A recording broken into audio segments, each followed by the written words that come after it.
Kepolisian dan Bea Cukai Kementerian Keuangan berhasil menggagalkan pengiriman 1,2 juta butir pil ekstasi. Peredaran jutaan pil ekstasi dikendalikan dari dalam lapas.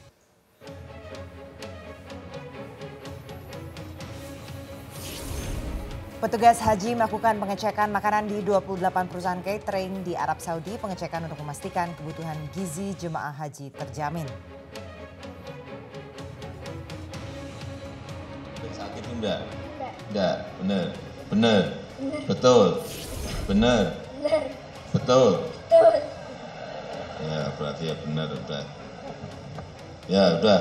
Saya kira jawaban-jawaban ini harus saya tanyakan supaya yang lain ngerti bahwa Presiden Joko Widodo menghadiri pembukaan Pekan Imunisasi Rubella di Sleman, Yogyakarta. Sepanjang bulan Agustus, Kementerian Kesehatan menyelenggarakan imunisasi agar balita dan orang dewasa terhindar dari virus rubella.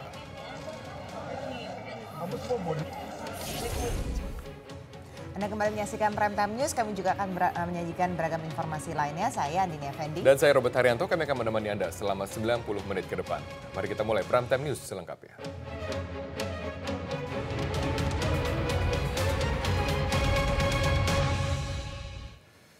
Dirjen Bea Cukai Kementerian Keuangan dan Bareskrim Polri berhasil menggagalkan pengiriman 1,2 juta butir pil ekstasi asal Belanda. Satu dari dua pelaku mengendalikan pengiriman jutaan ekstasi dari dalam lapas Nusa Kambangan. Assalamualaikum warahmatullahi wabarakatuh. Dalam konferensi pers yang digelar di ruang Rupatama Mabes Polri Jakarta Selasa siang, Bareskrim Polri beserta Dirjen Bea Cukai memaparkan seluruh temuan pil ekstasi dan narkotika jenis sabu hasil operasi gabungan pada pekan lalu. Tim gabungan berhasil mengamankan 1,2 juta butir pil ekstasi yang dikemas dalam kemasan aluminium masing-masing berisikan 10.000 butir. Sabu seberat 2 kg juga disita sebagai barang bukti hasil pengembangan kasus. Berdasarkan hasil penyelidikan, didapati jutaan butir pil ekstasi tersebut berasal dari jaringan internasional asal Belanda. Kapolri, Jenderal Tito Karnavian mengungkap sejumlah orang tersangka yang berperan dalam pengedaran narkoba ini. Salah satunya disebut sebagai narapidana di Lapas Nusa Kambangan. Ada sejumlah tersangka yang ditangkap, 3, 1 diantaranya meninggal dunia, tertembak karena melawan, kemudian 2-nya lagi masih ditahan, dan jaringan ini dikendalikan oleh 1 orang narapidana di Nusa Kambangan yang sudah divonis 15 tahun, dan nanti kita akan lakukan pemeriksaan kepada yang bersangkutan untuk pengembangan. Sementara itu, Sekretaris Direktorat Jenderal Pemasyarakatan Kemenkumham, Sri Puguh Budi Utami, belum bisa memastikan apakah benar ada napi yang berperan menjadi otak pengedaran narkoba dari dalam lapas Nusa Kambangan. Kendati demikian, berdasarkan pengalaman sebelumnya, salah satu sebab napi bisa bertransaksi dari lapas karena kelengahan petugas lapas. Dari itu, Dirjen Pemasyarakatan Kemenkumham akan menyelidiki lebih lanjut temuan Mabes Polri ini dan tidak segan menindak petugas yang terbukti membantu narapidana dalam bisnis narkoba. Ini juga akan kita lakukan pendalaman.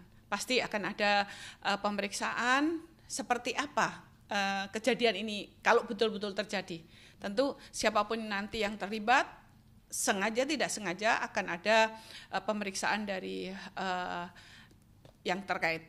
Contohnya Inspektorat Jenderal, dan sanksinya tergantung seperti apa. Pasti didasarkan atas hasil pemeriksaan yang benar.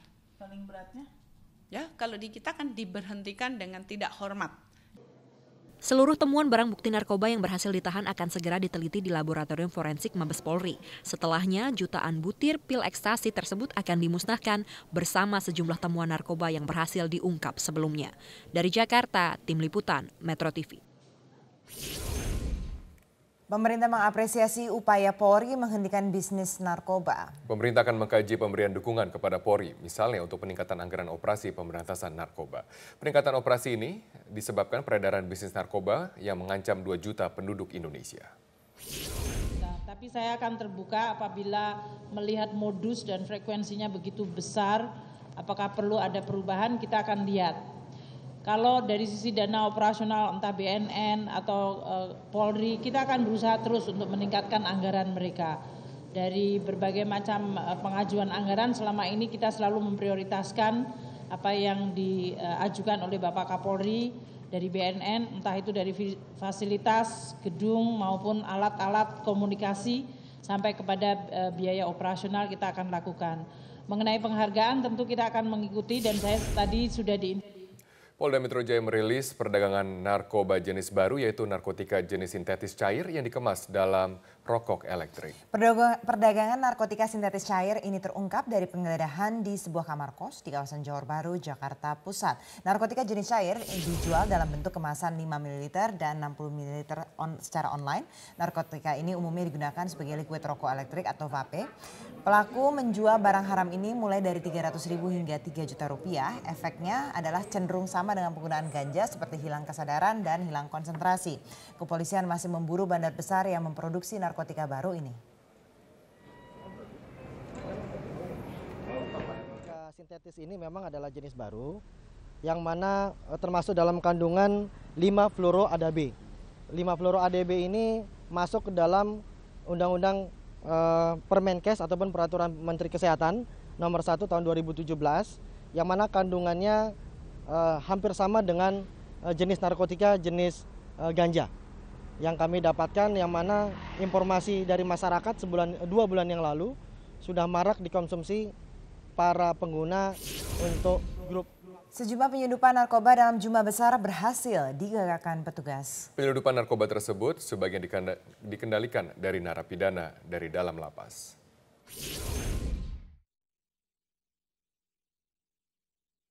21 Juli 2017, Satuan Tugas Narkoba Barreskrim Polri menggagalkan penyelundupan 120 bungkus narkotika jenis ekstasi oleh sindikat jaringan internasional di Kabupaten Tangerang. Dari 120 bungkus narkotika, terdapat 1,2 juta butir ekstasi dari Belanda. Ekstasi dikemas dalam plastik aluminium dengan berat per bungkus 2,2 kg. Dari hasil interogasi yang dilakukan kepada tersangka, barang haram tersebut dikendalikan oleh seorang narapidana di Lembaga Pemasyarakatan Nusa Kambangan.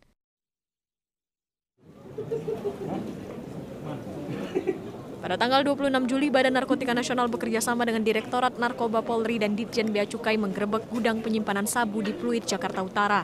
Dari hasil penggerebekan, petugas mengamankan 300 kg sabu yang disembunyikan dalam mesin pemoles sepatu. Barang bukti sabu diketahui dikirimkan dari Taiwan melalui jalur laut. Selain barang bukti, polisi juga menangkap 3 tersangka. 2 berasal dari Indonesia, sementara 1 tersangka merupakan warga negara Taiwan yang tewas ditembak karena berusaha melawan petugas. Penyergapan tersangka bandar narkotika asal Taiwan ini adalah yang kedua kalinya setelah tim dari Polda Metro Jaya melakukannya di sebuah dermaga ex-hotel di Pantai Anyer, Banten 18 Juli lalu. Total sebanyak 8 orang warga Taiwan ditangkap dan seorang lainnya tewas ditembak bersama penyitaan 1 ton sabu senilai 1,5 triliun rupiah.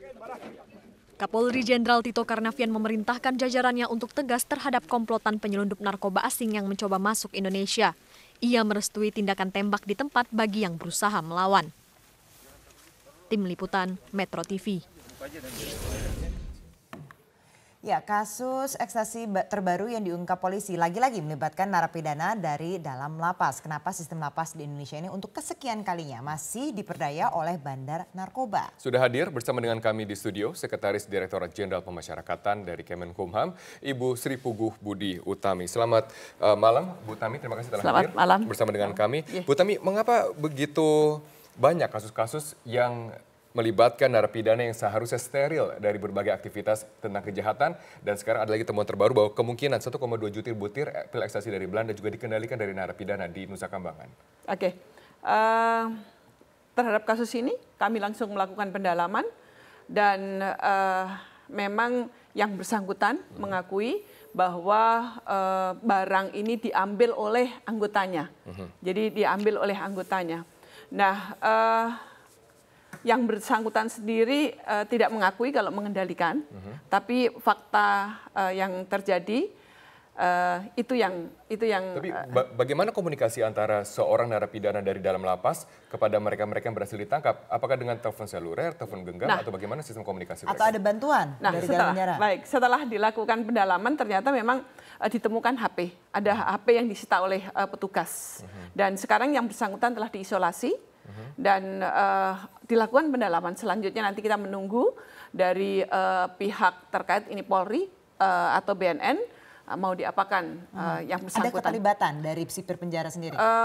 Dari pihak kami sekarang sedang dilakukan pendalaman, tapi yang jelas ditemukan seluler memang ada di tangan yang bersangkutan. Oke, Ibu Tami, kan kalau kita lihat ini kejadian bukan pertama kalinya terjadi begitu. Di tahun ini saja sebelumnya juga sudah pernah terjadi dalam lapas. Kenapa hal ini terus terjadi begitu dan apa yang sudah dilakukan dari Kemenkumham sendiri rencananya terhadap internal, pengawasan internal sendiri, kita akan bahas setelah jeda pariwara berikut ini.